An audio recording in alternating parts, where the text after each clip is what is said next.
Hello, こんにちは。Welcome to the Glocal podcast, brought to you by Kwansei Gakuin University. 東京丸の内キャンパス Our podcast is about people and events from around the world. with your host, Tamago. And Kangaku Taro. Hello, and today on the episode, we're joined by Mr. Martin Tilman, a nationally recognized author, thought leader, and expert on the linkages of education abroad to student career development and employability. He is the president of Global Career Compass, an international consulting practice and an affiliate to the Gateway International Group. Hi, Martin, how are you? I'm very good, Taro. Thank you for having me tonight. I'm at night and I'm talking in the next morning. So hello, everybody. Morning in Japan. Hello. How are things in Washington, D.C.? They're better since the new election Right. of our president. So Right. everyone feels a bit of much relief here, much relief. Okay, so we'd like to hear. So our audience is mainly Japanese university students, and as you can imagine, many of them are interested in studying abroad and trying to figure out what that's like and what kind of experience they'll have and what kind of impact it'll have on their education, on their personal development, and on their careers. And so please tell us a little bit about your organization and your career and any advice you may have for Japanese students. Maybe also we'll discuss a bit about the impact of the coronavirus on the business of international education. Mm-hmm. Sure. Well, it's these are very unusual times that we're all in. Every student around the world is coping with very similar problems with respect to their future career aspirations, what they hope to do, how to go from here to there in terms of when will the world get beyond the virus, and when will there be more mobility? When will students be able to study abroad again? So I've been dealing with the question of international student mobility and study abroad more broadly here in the US. We sometimes refer to that in a bigger context. We call it education abroad because it's bigger than just studying on a campus, studying in the classroom. It could be having an internship abroad. It could be what we call service learning abroad. It could be volunteering abroad. But for the purposes of the call, we'll talk about studying abroad. I've spent now about 40 years of my adult life in this business of international education. I've worked for leading nonprofit organizations in the United States. I've been on our community college campuses, as well as on a few colleges and universities. And my last position, which is now 10 years ago, where I met Taro as a graduate student here in Washington at the Johns Hopkins School of Advanced International Studies, which is a leading global graduate school program in international affairs. And in that role, I was a career associate director of career services. And I have been abroad often. Most relevant for the students listening might be that I did have a Fulbright Award many years ago, but nevertheless, I did spend 5 weeks in Japan touring universities up and down. I also had a chance to fly to Hokkaido. Wow. Because the nonprofit organization that I was working for in New York had a long history of working with students visiting the United States from Hokkaido. And I also got as far south as Kumamoto City. I think that's where I was able to go down there. Anyway, it was a wonderful, wonderful exposure for me. And I may not pronounce this correctly, but at that time, and this was in the very late 80s, the Ministry of Education, which I believe is called Monbusho. Yes. Monbu Kagakusho. Yeah. Okay. And the policy they had just implemented was called Kokusaika, Yes. or internationalization, if that's the correct pronunciation. So that was a new policy right before we arrived in Japan. And so at every campus, we were actually exploring what we're talking about tonight in that era. It was new to Japan, and the Japanese government back then wanted to enroll more international students in the university community in Japan. And so we were talking about those obstacles, both political and cultural obstacles and so forth. And it was a very, very terrific experience for me. And moving forward, I have always worked with international students. And at the graduate school here in DC, we had many, many students from all over the world, and in particular, a very strong presence from Japan. The Japanese government actually was providing scholarships, and we had many Japanese students enrolled. And I saw many of those students in my office. So tonight, I'm going to just spend a few minutes talking about the role of a unique service on any American college or university campus for undergraduates. It serves all students, including graduate students, but preponderantly, there are support services on every American campus. And what's unique about this is that most campuses in the world do not provide the breadth of services to both their own students and international students as occurs in the United States.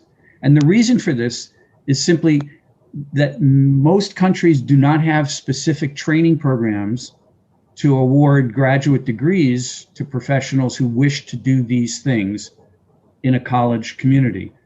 In Europe, in the UK, they do this, but I'm not aware of too many other countries in the European Union that have a professional degree, a master's degree in, let's say, what could be called student personnel administration or student affairs and so forth.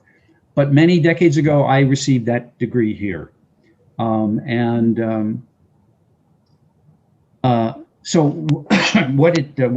how it relates to your interest in coming to study in the United States is, above all, that all the services I'll talk about are free. There's no charge to use these services. They exist to help international students adapt to coming into the United States for the first time, into an American community beyond the campus, and also to better understand how the culture of the campus might impact them, how to move around on that college community more easily. And the campus role that I want to talk about is the Office of Career Services, the Career Service Office. Now, it's not well understood by most international students that these kinds of services exist. Most international student the family is most concerned on the academic side. Will the degree matter for my child? Is it going to advance the kind of job that we hope that our son or daughter will get when they graduate? And there's more of that interest, more of the traditional interest in the quality of the classroom teaching, the reputation of the faculty, certainly, and the reputation of the university by itself, you know. And I do understand that clearly. I mean, this issue of rankings of campus is an extraordinarily important factor. And unfortunately, here, international students do have to pay the full tuition. Right. There's generally, with rare exceptions, there's no financial support to lessen the full tuition that an international student from Japan would have to pay. And that's very important. So for that very reason, family would expect that there would be especially a focus on the quality of their academic offerings, the curriculum, and so forth. But in addition to this, and what I hope, if there's one thing that students listening would remember from tonight, it's when you go online, when you're looking at the websites of campuses you're interested in attending, look for the career office. Google that in the search box at the top of the homepage for the institution. If they have a special unique option to search for student support services, click on there, because you want to find out what kinds of career services the campus offers. How big is that office? How many staff are working in that office? What are the kinds of services and programs what do they offer? Right. How do they, how do they offer traditional support for international students, unlike the American student population on the campus? And they could even contact you, right? They could even contact that office even before applying, correct? Yes, they should try. You should try to write an email, the director, or if there's a contact person listed in that for that particular office, and direct an email there with any questions that you might have. And if I was a student in Japan, the first question I would ask is, in fact, what are the kinds of services you offer me? How successful are you in having your students obtain jobs after they graduate? There are limitations to this. There are regulations, very strict regulations for obtaining employment for international students. How do they work?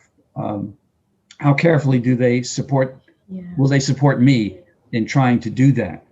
Would there be any opportunity for me during my time of study to have an internship with an employer, right, in the local community or elsewhere in the state where I'm studying, for example?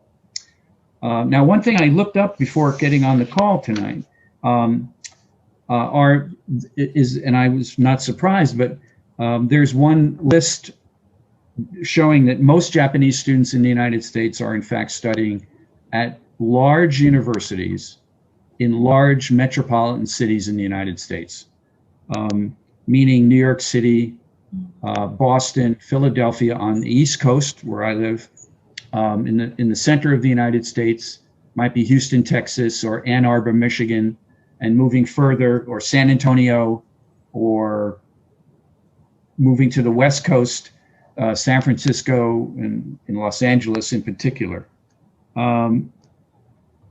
So, I mean, in light of that, because you might likely study in a big university, that big institution is going to have a fairly good size set of support services. They'll have the money in their budget to invest in staffing these offices well and supporting international students that they would be recruiting. And that's important. In addition, because you're in a major American city, there are all kinds of, the connections between the campus environment and the community, the city, the employers in that city. That web of connectivity is really important for any international student. And the career sorry, go ahead. No, I was going to say, speaking of employers, there are cases I would imagine where they would favor an international student, correct? Yeah, well, the research, and I have written a lot about this, but the most major and mid-size employers in the United States, certainly, and those which have also extensive offices abroad, they would value having international students in their workforce. Yes, they would value the cross-cultural benefits to their own domestic working staff, to have Japanese students around, to see how the two populations adapt to one another. There's a benefit in that. I would say less than years ago, but in many instances, unfortunately, Japanese students who entered the workforce here for any period of time might be a little surprised to find that many of their American fellow office workers would not have been so well traveled. They certainly might not speak a second language, which is true for most Americans, and therefore interacting at a staff meeting or on a team with a Japanese student or 3 or 4 students from different countries would perhaps be new for an American worker. And that's a circumstance that benefits that employer. And the truth is that most senior staff at a company, most of the senior staff, and certainly the CEOs and the HR, the human resource manager would well understand the value of having an international student working at the company. The problem sometimes is when you move down the hierarchy a bit, that feeling of being welcomed might diminish a little bit. But if they're usually going to the big cities, big metropolitan cities, then the likelihood that that even at a lower level, people are exposed to foreigners and working with foreigners, especially immigrants, as we have in the U.S., would increase. Yes. Correct? Yes, I agree completely with that. I guess the other points I would just talk about a few minutes on, I'd spend a few minutes on what happens when you would make an appointment, and that's what you would do. You would just have to visit an office like Career Services, and you could do it. Most bigger campuses will have it done online. You just would be clicking to availability Monday through Friday to have an appointment with an advisor in the career office, and all of those services, by the way, would be available to you right away as soon as you enrolled. There's no waiting period or of any kind, and the typical services include things like understanding the culture of working in the American economy for an employer. It's not, I mean, we shouldn't only be speaking about the private sector. I mean, you might have an interest in working with nonprofit organizations on social issues. It might be you would have an interest working in STEM with a scientific company, a technical company, an engineering firm, whatever it might be. And each of these sectors of the economy have different expectations when they hire. There are different kinds of requirements to enter that particular work, type of work. Now, a good career office will have staff who are well informed about that. And sometimes, as happened at our graduate school that I was at SAIS in DC, different members of the team focus on different types of employers. And my portfolio included international organizations, the international non-governmental community, for example, and so forth. And a big university is going to have a fairly good sized staff, really targeting relationships with different employers. And that's what you would learn about in your sessions with a career advisor. And you would learn how to interview. Most importantly, you'd learn how to conduct an interview with someone in a particular type of organization or company. What are the questions they would ask you? And you would also, most importantly, gain an understanding of what type of resume would be suitable to present to an employer in the United States. It's not typically the same as would be the case, say, in Europe with a CV, a curriculum vitae, nothing like that, a simpler version of the resume. But how would I do that? So there are sessions about those things that are open.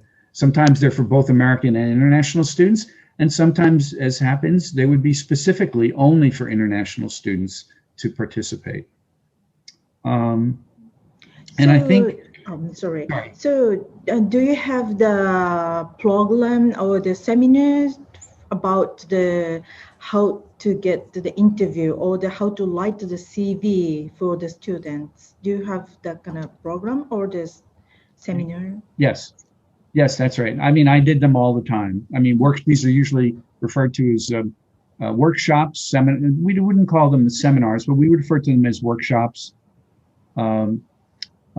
Demonstrations, where students would receive that information and would have real-time practice to do the work, and follow up after that kind of workshop to come back to the office to discuss it privately with the advisor. And that's very, very common. Yes. Mm-hmm.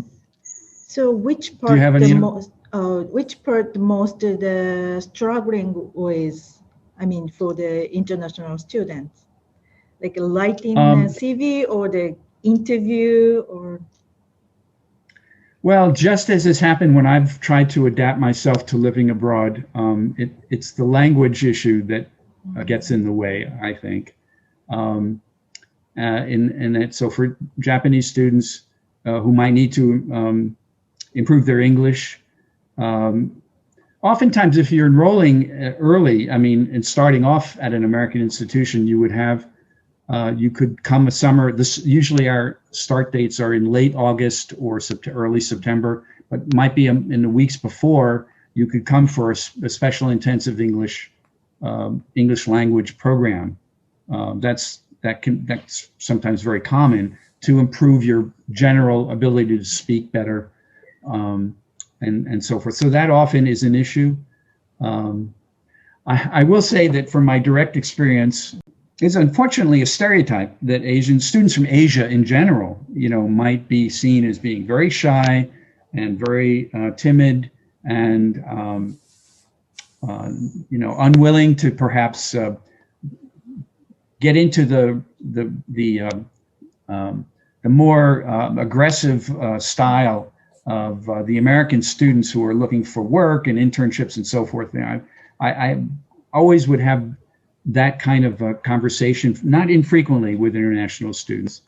And it can be something to adjust to for sure.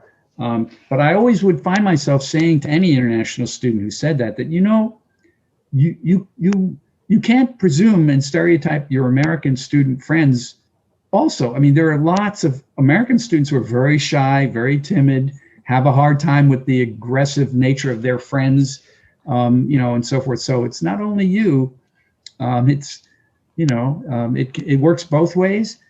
But these are important issues. I mean, I don't mean to make light of it at all. I mean, these can be very important for an international student.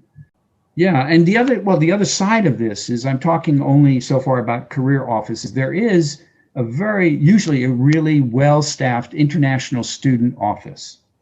It's the International Student Office that is particularly tasked with responsibility for the welfare of all the international students who are attending that institution here. And that would be both undergraduate and graduates. They would also have responsibility for visiting scholars, research scientists, whoever it might be, would all be there. So all the visa issues would be handled in that office. All those technical issues would be handled in that kind of office. In the best circumstance, the staff in the international office would have close relationships with the career office. Right. There would be this sort of integration of services provided on a campus. So let's talk a little bit about this past year and the impact of Corona on exchange students and how have you handled that, or how have American universities handled that?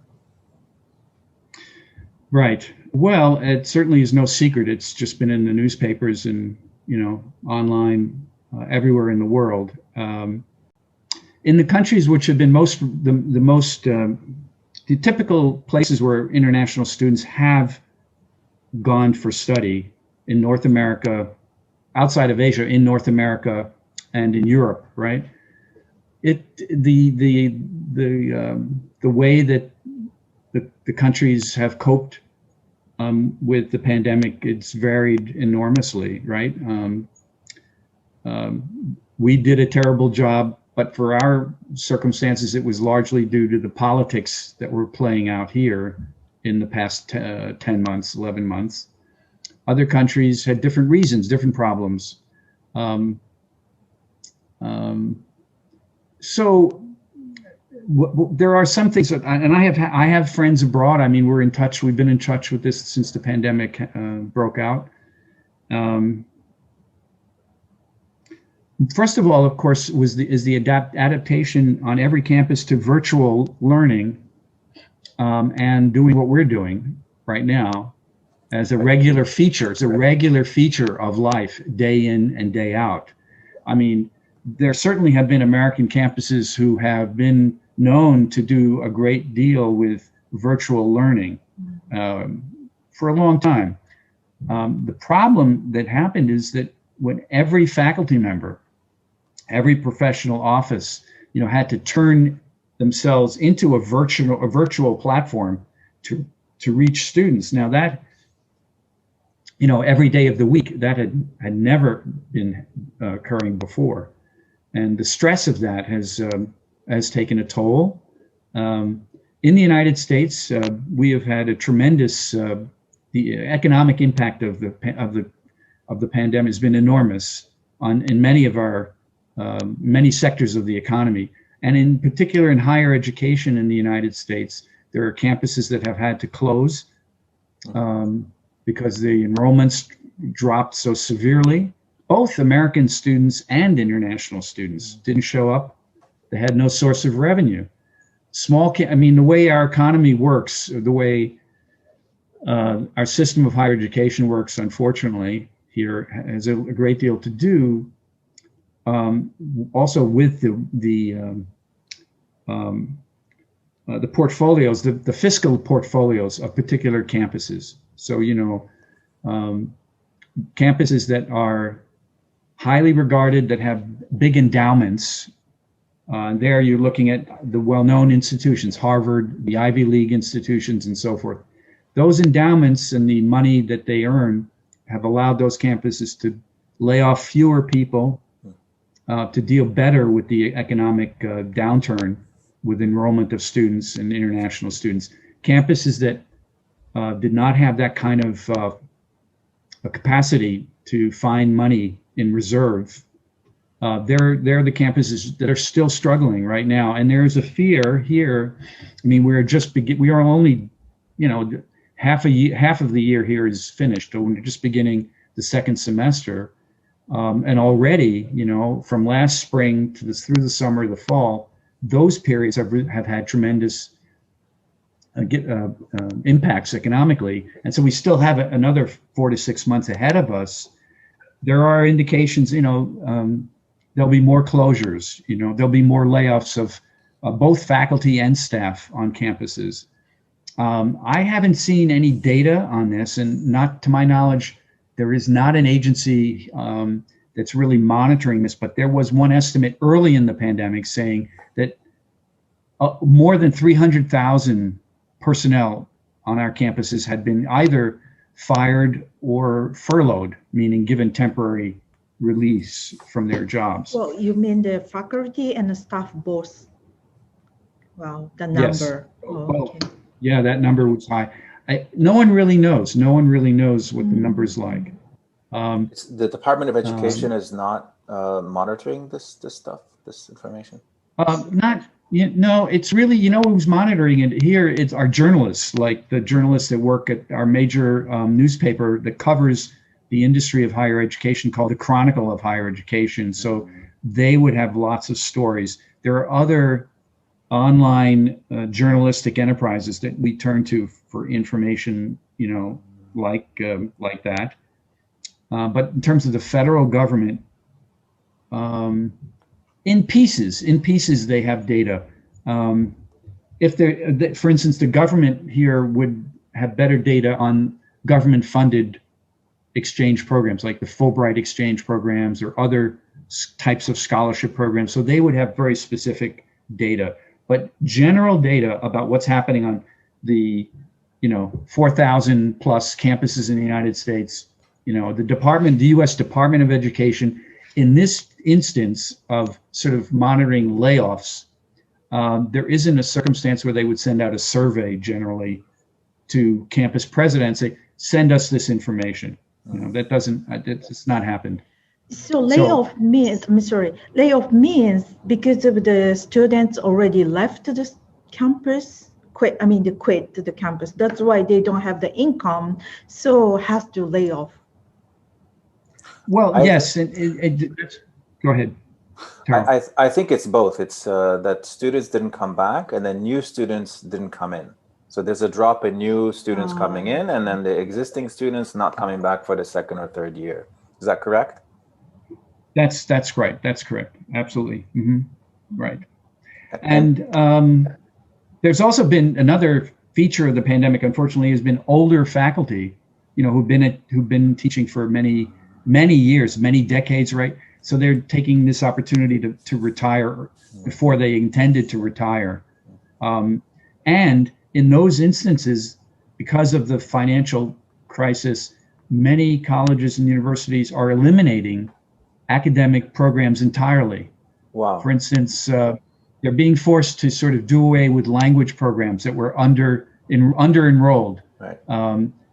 That gets to the point I was making a reference to earlier. You know, American students generally don't speak a second language.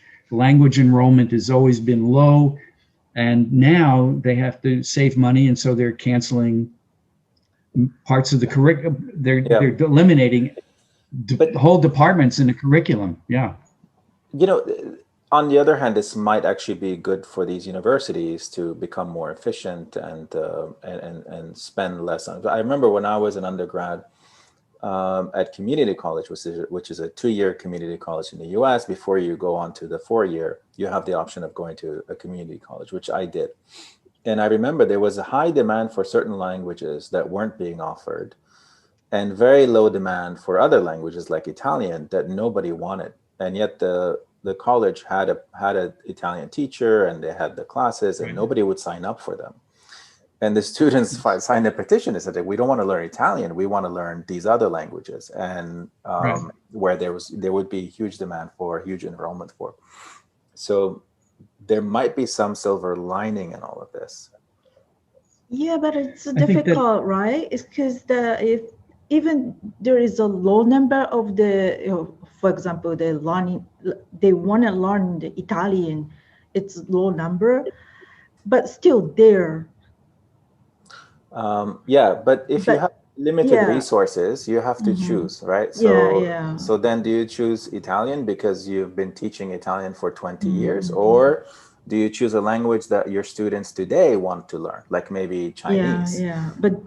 So in this case, yes, but because that college was not teaching, let's say, Chinese, even though you had many people that wanted to learn Chinese, they still taught Italian, and they still, you know, so it might be, what I'm saying is that this is maybe a good opportunity for the universities to I don't say it's a good opportunity because we're not the private company or something like that. We are, so we have to think about a finance, but still we're a university. They're given the opportunity to learn.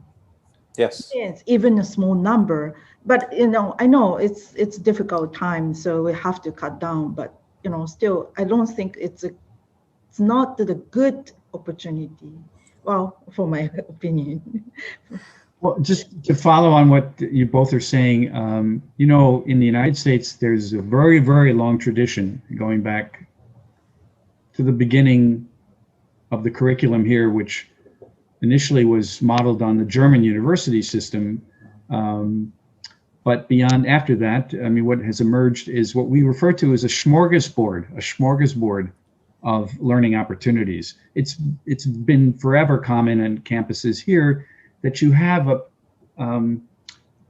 like a full wedding banquet of courses to choose from, and you large choose variety. That variety of courses and parts of the curriculum. And unlike in Europe, where the tradition from high school to college, you have to immediately at a young age direct yourself into a particular course of study, but here it's been the opposite. However, now that what's happening is that the table with all that food on it is having to shrink. They just can't afford the same banquet. So where do you think what's the direction this is heading? What are your predictions? I'm not. We're not going to hold you to them. No, but the way that I would put this is like the way it's always put in the military. Sometimes someone gets a question, they say, "Well, that's above my pay grade." I don't know how to imagine frankly, and we all talk about this. All my friends in higher education, we talk about it all the time. What is where is the end of the tunnel? What is the light at the end of when will the light at the end of this tunnel appear? And when we step into the light, what will we find? And the best guess for me is that the most well-financed American colleges and universities are going to be around for another 100 years. You know, they're not going anywhere. The difficulty will be to see how many of the less expensive, both community colleges and small undergraduate campuses can survive purely on financial, in terms of their financial, in terms of their financial circumstances. No one really knows. There have been announced public closures and so forth. There have been a few cases of small campuses merging. Perhaps the future is there would be more if small campuses are in the same jurisdiction, the same more or less the same sort of neighborhood in a city, a small city. Maybe they would combine their resources. Right where I live in Washington is a small city, and yet, we have just within 2 miles of where I live, there are half a dozen major universities, each having a separate library, each having separate laboratories, each having separate career offices and so forth and so on. And there is no sharing at all. There's just no sharing. Everybody finances their own landscape of learning, if you will. And for less well-endowed campuses, this is not going to be sustainable, I don't think, beyond this crisis. And again, because now the situation that will be processed this spring, will be examined this spring, is if the virus somehow isn't truly, if we don't gain control of the outbreaks in the next 6 months, and it looks like it will still be impacting enrollment next September, right? And then campus leadership has to examine how can we go through a second academic year with anything like the circumstances we've just been through. How is it going to be possible for us to survive? How do we do that? I mean, how can we pay salaries for the same number of people, and so forth and so on? So that's certainly one path I hope we don't go along here.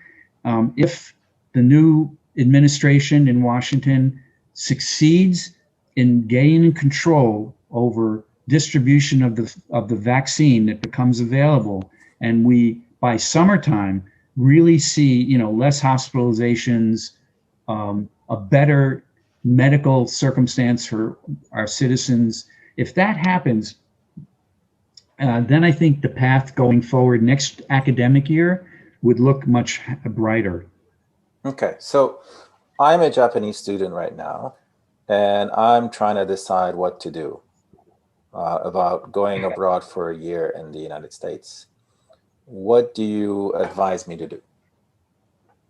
Yeah, I was hoping you weren't going to ask that question. That's the whole point. I think that.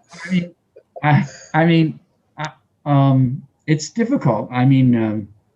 First of all, I'm sure this is not an area. My enrollment is not an area of my expertise, but I have no doubt that because campuses want to do everything they can to attract international students, I'm sure there'll be all kinds of flexible ways for students to enroll, but put themselves on hold pending decisions by the campus, and all the, to deal with this circumstance. I think campus admissions offices are going to be much more flexible than they have been in the past.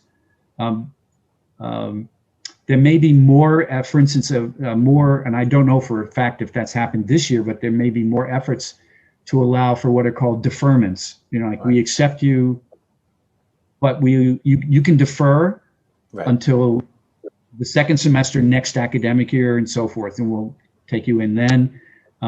So they don't completely lose all of the interest out there for foreign students to come in, So that might happen. I do think the other thing is, we're such a big country, and I think if I was if I was a Japanese parent, what I would be sure to be doing is exploring the entire country. I mean, not just focusing on aspiration to have your child study in only one city in one part of the United States. We have so many campuses across the United States. Really look at this, because there may be there are going to be communities that have achieved better success with fighting the pandemic. So instead of choosing to study in this big city, but you find an alternate city which is better managing it, that's how I would, that's an important way to look at decision making. That's actually a great point, because if you look at the United States as a whole, it looks pretty bad. But if you look at, let's say, Washington, D.C., infection rates are pretty low in Washington, D.C. They're probably about the same as they are in Tokyo,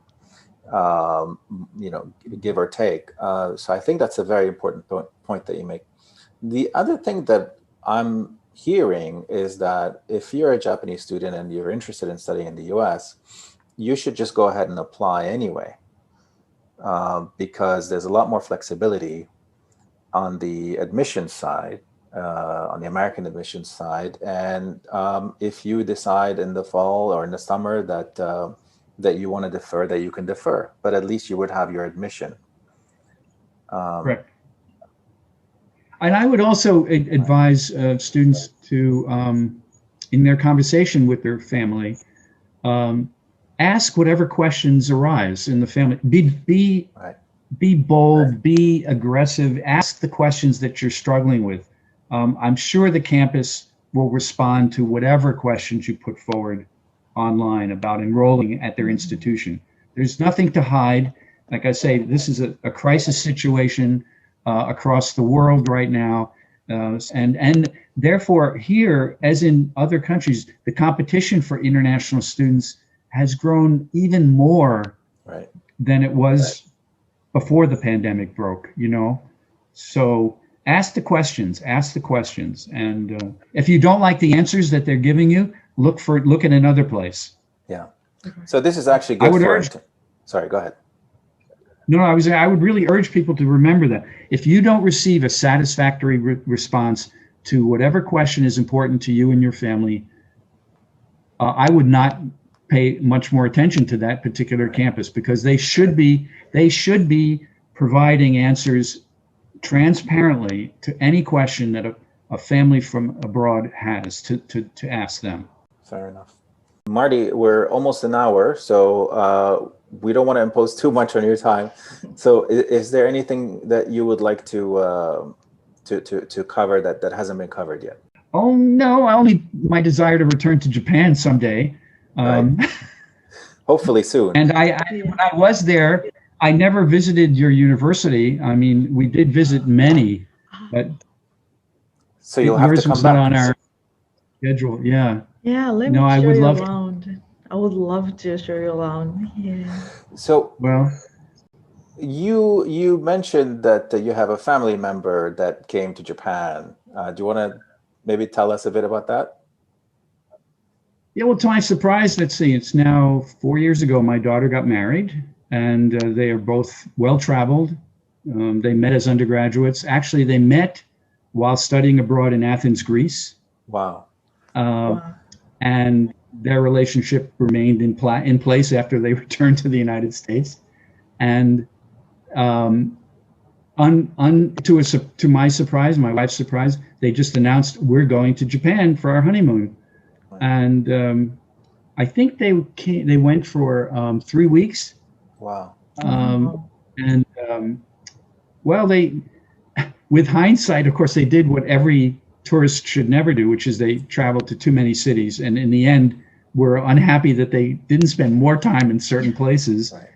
But I was very impressed with what they did see, and no, they had a wonderful time. They had an absolutely wonderful time. They are both individuals who love food.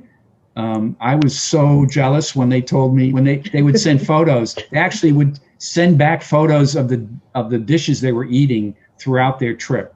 Yeah. And I really, it was very hard to look at the photos because Well, you'll be happy to know that American food is quite popular here as well.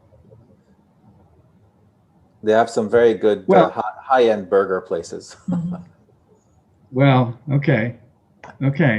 I know. I mean, I'm still, I'll tell you, I am in touch. It was many decades ago that I had this Fulbright program experience. And we had what it was sending American international administrators to Japan, and five Americans and 5 Japanese university officials. Again, I said there isn't the same parallel career track, but they had 5 officials who were working with student affairs work, and they sent them to the United States. And I think it's still going on. It's still going on. The Fulbright, the bilateral agreement with Japan and the United States is very strong. Yeah. And so it was just a wonderful life experience for me to have. I value it very much. And to this day, and it's been, I mean, I don't mind saying it, but I was in Japan in 1987, and there is one university administrator. We got along when we met. We sort of hit it off. We got along very well. And every year at a conference here with an international association I'm a member of, we look for each other.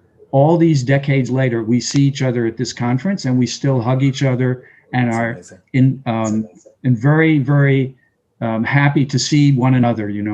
And that's a pretty unusual thing to occur from just one experience abroad. That's incredible. Yeah. Yeah, I mean. And I have a great respect for the way that Japan has moved to internationalize its campuses, the way it's moved over time, to support more students going abroad. I do know, in fairness, that there was a time, and I don't know what the circumstances now, when employers were not always happy when students left Japan to study abroad. That wasn't always something employers valued. I don't know if that's at all the same now. Yeah, same. They don't like it when students go overseas, or? It depends the generation. So, but it's in these days, they valued the student has experience in abroad. So yeah, they can appeal. Especially the trading companies, right? Yeah, yeah. Or companies that want to expand overseas. Or the makers. Yeah. Okay. Right. I think the issue is, unlike the case we make to send students abroad, which is the sort of inherent value of it'll make you a better human being and you'll get to know other cultures better. That case doesn't hold too well in Japan. I think it has to be a much more utilitarian case to be made. A purpose for going, maybe on your private vacation time, if you'd like to fly around, that's fine. But yeah, right. Yeah. All right. So, Marty, thank you so much. Well, this has been wonderful for me, and I suppose since everyone listening knows who I am, I should say you can find me on the internet easily. If you Google my name, you're going to see a lot of my writing all over the internet. We can put your website on the episode description as well, so it's easier to find you. Sure, Global Career Compass. That'd be great. I'm on LinkedIn too, so. Perfect. Thank you so much. Thank you for joining us. I'm sure you'll get a lot of students contacting you. Well, okay. Thank you for joining us for another episode of the Glocal with your host Tamago and Kangaku Taro. See you next time. Bye-bye.